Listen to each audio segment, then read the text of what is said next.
안녕하십니까. 이것이 신앙 고백이다 시리즈 7권 중 첫 번째 책 벨지카 신앙 고백서 24항 네 번째 시간. 24항의 주제는 인간의 거룩함과 선행에 관한 겁니다. 여러분 책을 갖고 있으시면은 여러분의 책 403페이지 그리고 오늘 네 번째 우리가 공부하게 되질 그 페이지는 415페이지가 되겠습니다. 자, 그러면 여러분 저와 함께 403페이지로 가도록 하죠. 예, 403페이지로 왔습니다. 24항. 여러분 그 영어 제목을 보시면 sanctification이라고 되어 있습니다. 근데 저는 이 sanctification이라는 단어를 거룩함이라고 저는 번역을 했습니다. 우리가 good works라는 말을 선행이라고 번역이 되어 있는데 또 다른 말로 한다면은 착한 일 이렇게 번역을 해도 크게 무방하지는 않습니다. 자, 우리가 본문을 한번 읽어보도록 하겠습니다. 우리가 믿는 것은 하나님의 말씀을 듣고 성령의 활동으로 또는 성령의 사역으로 또는 성령의 역사로 이렇게 우리가 보겠죠. 인간 안에 일어난 성령 하나님의 역사는 우리가 늘 염두에 두어야 하는 게 뭐냐면은 항상 비밀적입니다.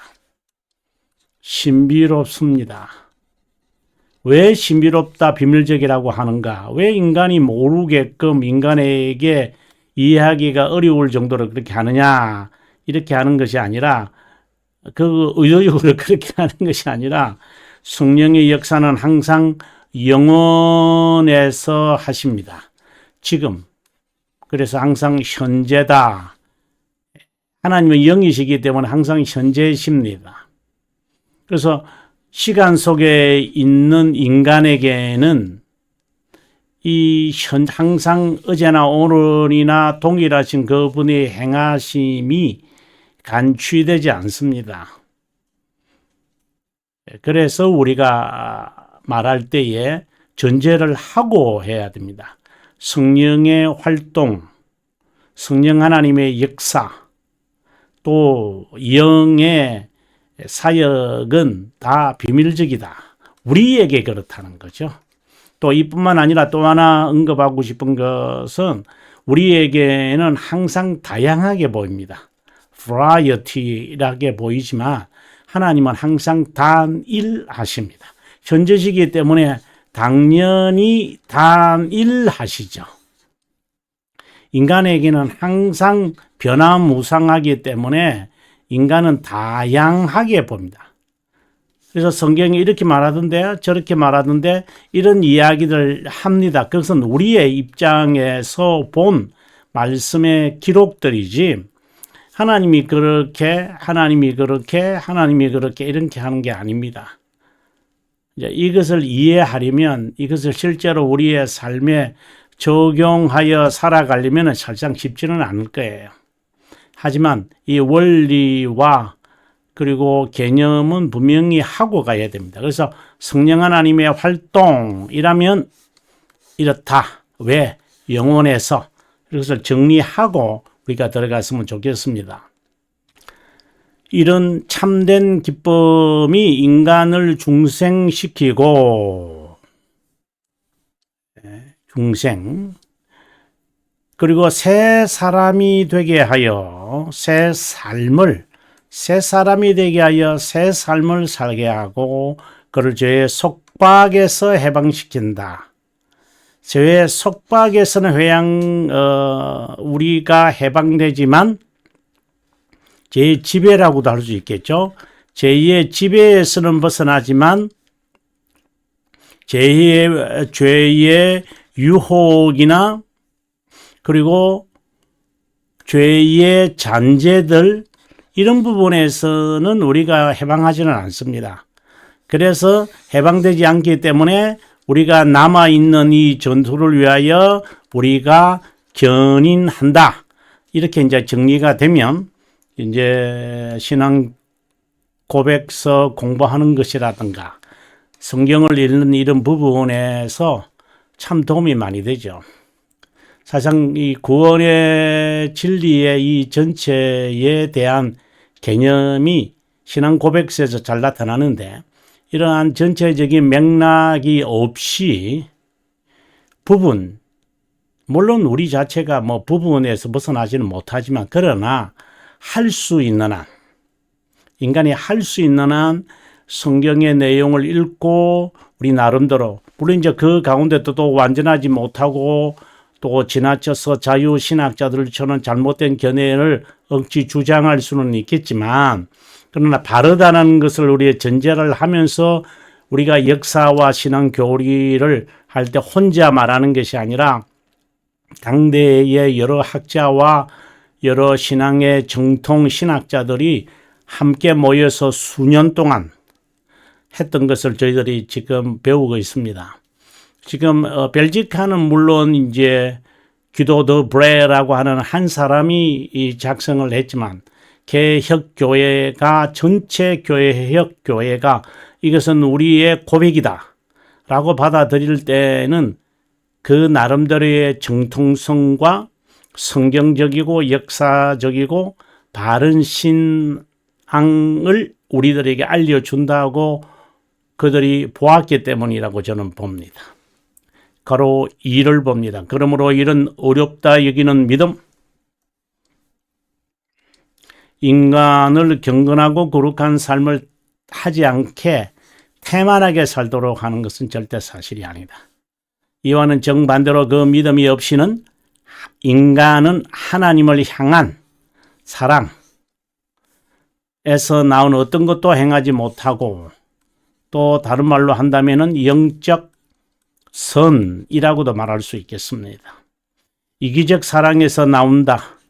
이것은 지난 시간에도 말씀드렸다시피 인간의 부패성의 대표적인 거죠.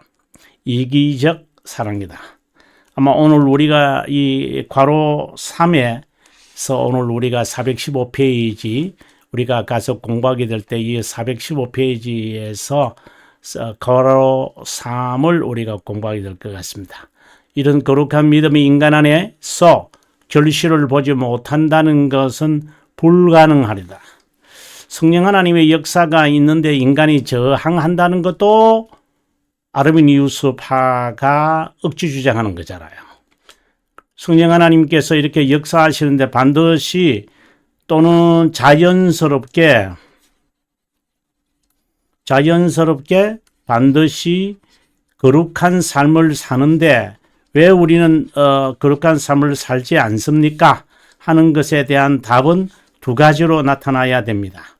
하나는 인간의 죄의 잔재와 같은 허약함이 있기 때문이고 이 허약함을 조장하는 악의 삼총사가 있다는 것을 우리가 기억을 해야 합니다. 그래서 이것을 가리켜서 우리가 영적 전투다 또는 거룩함을 이룬다 또는 견인이다 이런 이제 다양한 단어로 이렇게 표현을 합니다. 그럼 두 번째는 뭐냐면 정한 이쪽으로 가도록 하겠습니다. 정한 수단, 정한 수단을 정기적으로 또는 정규적으로 수단, 교회에서 제공하는 은혜의 수단을 말합니다. 정규적으로 이것을 사용해야 합니다. 그런데 게을러서 이 정기적으로 사용하는 것에 반발을 합니다. 그렇다면 물론 수학 공식처럼 나올 수는 없지만 게으름은 부패성의 또 하나의 성격입니다. 그래서 극단적 이기심을 가지지 않는다면 분명히 게으릅다라고 합니다. 게으름을 고치지 않거나 게으름과 싸우지 않는다면 그는 중생의 경험을 한번 의심해 봐야 합니다. 아니, 궁극적으로 중생까지도 의심해 볼 필요가 있습니다. 아니, 단적으로 말하면 그는 예수쟁이가 아닐 수 있습니다. 예수쟁이인 것처럼 보일 뿐이 예수쟁이 아닐 수도 있습니다. 신앙이 아니라 신념을 가질 수 있다라고 하는 말을 제가 하고 싶은 겁니다. 그래서 반드시 나타나야 되는데 나타나지 않는 것은 두 가지로 우리가 분석할 수 있다, 이렇게 봅니다. 네 번째입니다. 그 행위가 믿음의 선한 뿌리에서 나오는 것이기에 하나님 앞에 선하고 그분의 심정에 드는 것이다. 그분의 은혜로 인해 전적으로 거룩하게 되기 때문이다. 자, 그 다음에 계속해서 읽어봅니다. 그렇지만 그 행위는 우리의 칭의로 여겨질 수 없다. 우리가 by faith라고 말할 때 by faith는 어렵다 여겨지는 데 있어서 인간의 행위를 배제하라 라고 하는 것이 22장에 있는 말씀이었잖아요. 가로 5입니다. 우리를 어렵다 여기는 것은 우리가 선행을 행하기 이전이라도 그리스도를 믿는 믿음에 의한 것이다.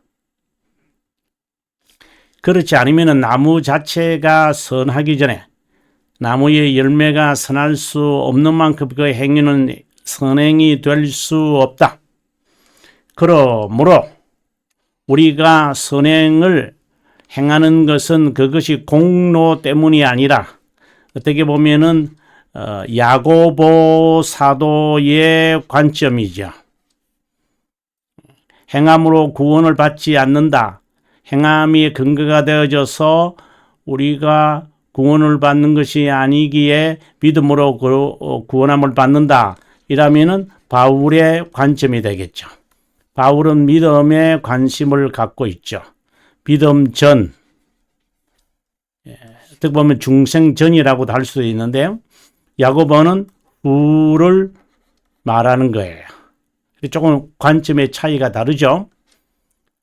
그 이유는 우리 안에 자신의 선한 기쁨을 바라고 행하도록 역사하는 분은 바로 그 분이기 때문이다. 하나님이라는 말씀입니다. 여러분, 우리가 7이 계속해서 가는데 다 기억을 하기가 좀 어려울 거라고 생각이 들고, 오늘 우리가 여기에 3, 1, 2, 그래서 아마 이번 강의가 상당히 오늘 네 번째니까 5, 6, 7번째 정도까지 가지 않을까, 그런 염려를 해봅니다. 자, 아무튼 여러분 415페이지로 가서 우리가 오늘 공부할 부분을 제가 어떻게 3-1이죠. 이 부분인데요. 공부하도록 하겠습니다. 예. 저는 415페이지로 왔습니다. 거룩한 삶을 나타내는 참된 믿음이 성경적임에 관한 고백이다. 거룩한 삶. 반드시 나타내야 한다. 이 말입니다. 행함이 없는 믿음은 죽은 것이라고 할 때 야고보 사도는 거룩한 삶을 전제하는 거룩한 믿음을 말하고 있다. 이와 유사한 고백으로 거룩한 믿음은 반드시 결실을 맺는다는 것이다. 그렇지 않은 것은 불가능하다. 믿음의 결실은 선행으로서 자기 믿음의 확신을 심어다 준다. confidence라고 말할 수 있습니다. 이것은 믿음의 결과이기도 하지만 믿음 자체가 지닌 특성이라고 하겠다. 그런데 그 역으로 명제를 설정하면 위험하다. 다른 말로 이렇게 선행이 나오니 조건을 삼는 것은 위험하다. 왜? 이 조건은 바로 아르미니우스주의자들이 말하는 것이기 때문입니다. 그래서 조건적으로 하나님이 우리를 선택했다 라고 하는 아주 위험한 이야기를 합니다. 결실을 맺으니 거룩한 믿음이고, 이 믿음이 참된 믿음이니 어렵게 여기게 하는 믿음이라고 한다면 어설프고 허술한 견해에 지나치 않는다. 외식주의나 율법주의에 미끄러지기가 쉽다. 믿음의 결과인 선행이 나올 수밖에 없는 것은 믿음이 그리스도와 그분의 의를 수용하는 그리고 적용하는 도구이기 때문이다. 이제 여기서 여러분에게 하나 말씀드리고 싶은 것은 믿음은 그릇이라 그랬잖아요. 그렇죠? 믿음을 담는 그릇이 있어요. 그게 양심이에요. 양심도 그릇이에요. 자, 믿음이 무엇을 담는다고요? 바로 의를 담고 있어요. 그러면 우리가 이렇게 이야기할 수 있습니다. 네, 이러한 양심이라고 하는 그릇에 믿음이라는 이러한 그릇이 또 하나 들어 있습니다. 이 안에 우리가 의라고 하는 것이 들어 있습니다. 그래서 이러한 것을 뭐 이렇게 꼭 그려야 되나 이렇게 하는데 그냥 여러분에게 이해하기 쉽게끔 제가 도표를 하나 그려봤습니다. 헛된 믿음에 관한 고백이다. 헛된 믿음, vain 또는 false, 잘못된 믿음이죠. 또 말한다면은 중생된 척, 믿음을 가진 척 하는 사람들의 전형적인 모습이라고 보면 좋겠습니다. 거룩한 믿음과 상대적 개념인 헛된 믿음 또는 거짓된 믿음은 사랑을 실천하도록 고무시키지 못한다. 여러분, 이러한 믿음을 가지고 있는 사람이 인간의 고안물, 뭐 쉽게 말한다면 우리가 신앙생활과 연관을 짓는다면 인간의 그 프로그램들, 세상에서 그냥 서는 프로그램 돌리면 재밌죠. 우리가 가정의 사랑을 보면 잘 압니다. 우리가 부부 사랑이라든가 그 다음에 가족 사랑이라든가 뭐 더 나아가서는 국가 사랑이라든가 또 형제 사랑이라든가 이런 것을 무슨 프로그램을 가지고 한다고 해서 이것이 부양되고 실제로 드러나겠습니까? 그럼 무엇인가요? 인격적인 것이죠. 진정한 사랑이죠. 진정한 것에 대한 깨달음이죠. 깨달음, 저는 좋은 말이라고 봅니다. 이러한 깨달음들이 있어야 사랑으로 드러나는 거지, 얄팍한 이 프로그램 하나 갖고가 아니라 프로그램을 돌린다고 해서 저는 부교육자로 있으면서 많은 것을 배웠지만 프로그램으로 사람을 바꿀 수는 없다. 아니, 프로그램을 돌리더라도 바꿀 수 있는 것은 그 사람이 참된 믿음을 가진 사람들이고 참된 믿음을 가지지 않는 사람들은 어떠한 것을 하더라도 그 순간에는 그 입막음이나 뭐 어떤 것을 통하여 그렇게 사랑하는 것처럼 보여도 결코 고무줄처럼 제자리에 돌아갈 거다 이런 생각을 합니다. 선행은 참된 믿음에서 나오고 상성이나 가공된 것을 행하며 자랑하지 않는다. 가공된 것, 디바이스, 디바이스를 갖고 이렇게 머리를 짜내지 않는다. 믿음은 하나님의 말씀에 언제든 뿌리를 내리고 있다. 하지만 이 의미를 왜곡하여 상징적으로 해석하면서 말씀에 근거를 둔다고 하면서도 그것에 순종하지 않는 그리스도 선지자가 많으니 주의해야 된다. 하나님의 말씀 중 한 구절이나 본문을 그들이 언급했다고 해서 말씀에 바탕을 두는 것이 증명되는 것은 아니다. 성경을 해석할 때 로만 가톨릭은 필요하면 상징으로 해석한다. 아주 위험한 해석입니다. 물론 해석할 때가 있습니다. 문자적으로 해석할 때가 있고 상징적으로 해석할 때가 있습니다. 하지만 그것이 의도를 가지고 아니 언제는 이제 상징이나 문자적으로 해석할 때가 있어요. 근데 이것을 자신의 그 이익을 위해 자기 해석에 들어가면 안 됩니다. 우리는 언제든지 이러한 부분에 치우칠 수 있기 때문에 말씀의 전체의 이 맥락을 이해하려고 하는 겁니다. 이런 면에서 벨지카는 2양 7항에 걸쳐 성경에 관한 고백을 하고 이제 우리가 1장 그 신앙고백서 웨스트민스터 신앙고백서죠. 여기에서도 1장에서도 이것을 여기서는 성경을 먼저 말하는데 언급을 하고 난 다음에 성경만큼 중거 기준이 없다. 이런 것을 분명히 단언하고 선언하고 선포하고 난 다음에 그 다음에 이제 진리를 풀어가는 이러한 것이 개혁 신앙에서 아주 중요하다고 저는 봅니다. 헛된 믿음은 거룩한 믿음의 정반대다.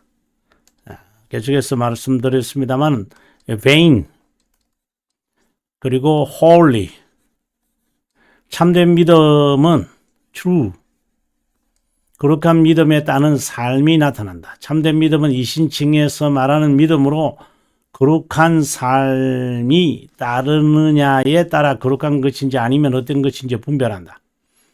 성경에서 말하는 믿음은 성경적 믿음이라 그러죠. 거룩한 믿음으로 사랑으로 역사하고 선행을 고무시킨다. 지적으로 동의하는 것에 머물지 않고 사랑으로 명시한 하나님의 은혜를 생생하게 신뢰한다.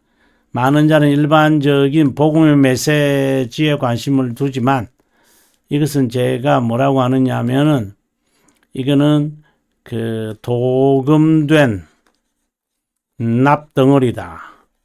이렇게 저는 표현을 하고 복음의 진리는 정금입니다. 여기는 납덩어리입니다. 복음의 메시지, 복음적인 것처럼 흉내내는 메시지에 관심을 가지지 말고 만약에 여기에 관심을 가지면은 파퓰리즘이라든가 그 다음에 샤머니즘이라든가 이게 이제 복받는 거겠죠. 그 다음에 외식주의라든가 히포크라시죠. 이러한 외신주의라든가 그 다음에 materialism 물질주의라든가 물량주의 또는 공리주의 딜리테리아니즘 공리주의 이러한 그 사상을 가지고 마치 성경적인 양 성경의 메시지의 의미는 무엇인지는 무관심하고 자기 감정입, 자기 사상, 성경 전체의 문맥은 무시하고 자기가 바라본 해석, 생각에 그래서 주제적 설교를 하게 됩니다. 또 많은 사람들은 믿음에 기만을 당하고 있기도 하지만 이것에 관한 참된 성격에 이 참된 성격, 믿음의 성격이 있습니다. 믿음의 성격은 결국은 하나님의 자비하심으로 향하여 가는데 이런 참된 성격, 제가 아마 새로운 교회 설교 중에서 믿음의 성격이라고 하는 설교를 제가 한 적이 있었습니다. 2023년 4월 2일에 제가 믿음의 성격에 관한 설교를 한 적이 있었습니다. 여러분 한번 참고하시면 도움이 되리라고 생각이 듭니다. 실천이 따르지 않는 이유도 이 때문이다. 왜? 헛된 믿음이나 그냥 생각하고 이해하고 동의하는 것인 줄 알고 믿음은 뇌나 지성의 문제가 아닙니다. 실천을 부추기려고 갖가지 세속적 방법을 동원하는 것도 이 때문이다. 생각을 조금 바꾸면 된다고 생각을 하거든요. 지리짐작하는 거죠. 그건 틀린 겁니다. 믿음은 심정의 문제다. 제가 칼빈의 기독교 강의를 읽으면서 굉장히 충격적이었던 게 이 지성의 문제냐, 믿음은 심정의 문제냐, 이걸 지성 또는 마음, 이거는 심정, 이건 제가 그냥 해석한 겁니다. 성경에는 이걸 마음이라고 번역을 합니다. 이 둘이 바로 인간의 영의 기능의 대표적인 두 가지구나. 믿음은 항상 여기에 따르는 것이구나. 이런 것을 구원과 마찬가지고 삶도 그렇고 그리고 실천도 다 하트와 관련되어 있는 거구나. 근데 우리가 착각해서 이러한 지성이 마음이 이 하트인 줄 알고 생각을 하면 이제 우리는 이제 이미 미끄러졌다고 저는 생각을 합니다. 순종과 거룩한 삶이 뒤따른다. 진리의 이해를 전제하는 믿음은 헛된 믿음으로 미끄러진다. 참된 믿음은 신뢰로서 순종을 전제한다. 하나님을 믿으니 또 나를 믿어라. 이것이 맹신으로 변질하지 않기 위해서 부지런히 연구해야 된다. 여러분에게 그 학습이라는 말을 제가 제 직업이 이제 교수였으니까 이 부분은 누구보다도 잘 정리되어 있은 사람 가운데 한 사람입니다. 학습이라고 하는 것은 처음에는 듣기입니다. To hear, 듣습니다. 그 다음에는 그 말씀에 따라 살아야 되겠다고 해서 read를 합니다. AD, read 합니다. 그 다음에는 배웁니다. 그래서 to be taught를 합니다. learn이라는 단어를 쓸 수도 있지만 이거보다는 be taught, 어떤 서성에 의해서 배웁니다. 그 다음에는 공부합니다. 그래서 to study 라고 그럽니다. 그 다음에는 연구합니다. to research 이렇게 말합니다. 여러분, 이러한 것이 학습의 과정입니다. 하나님의 말씀인 성경 연구에 우리가 치중해야 한다라고 하는 이 말은 바로 이러한 것을 전제하는 학습의 단계입니다. 이거는. 이는 단계로 이렇게 나아갑니다. 보통 이제 박사학위는 이게 리서치라고 그럽니다. 이렇게 연구를 하는 겁니다. 여기까지 올리면은 마스터라고 그럽니다. 배운다 이럴 때는 보통 우리가 학사, 바첼러라고 그럽니다. 읽을 줄 안다. 이것은 보통 우리가 스쿨에서 이루어지는 것입니다. 스쿨에서 이것도 되는데, 이것은 이제 배움의 것이 있기 때문에 이것은 bachelor, undergraduate, graduate, postgraduate 이렇게 이제 네. 자, 우리 그 다음에 있는 내용이 우리가 4로 우리가 가야 되는데 뭐 또 내용이 또 길게 선행에 관한 이야기 큰 주제가 다르기 때문에 여기서 머물고 우리가 417페이지죠. 우리가 다음 시간에 공부하도록 400도 제가 쭉 그리면 안 되는데 417페이지 우리가 공부하도록 하고요. 저는 다음 시간에 인사드리겠습니다. 여러분 복습해 주시고요. 그리고 시청해 주셔서 감사하고요. 남은 시간 행복하십시오.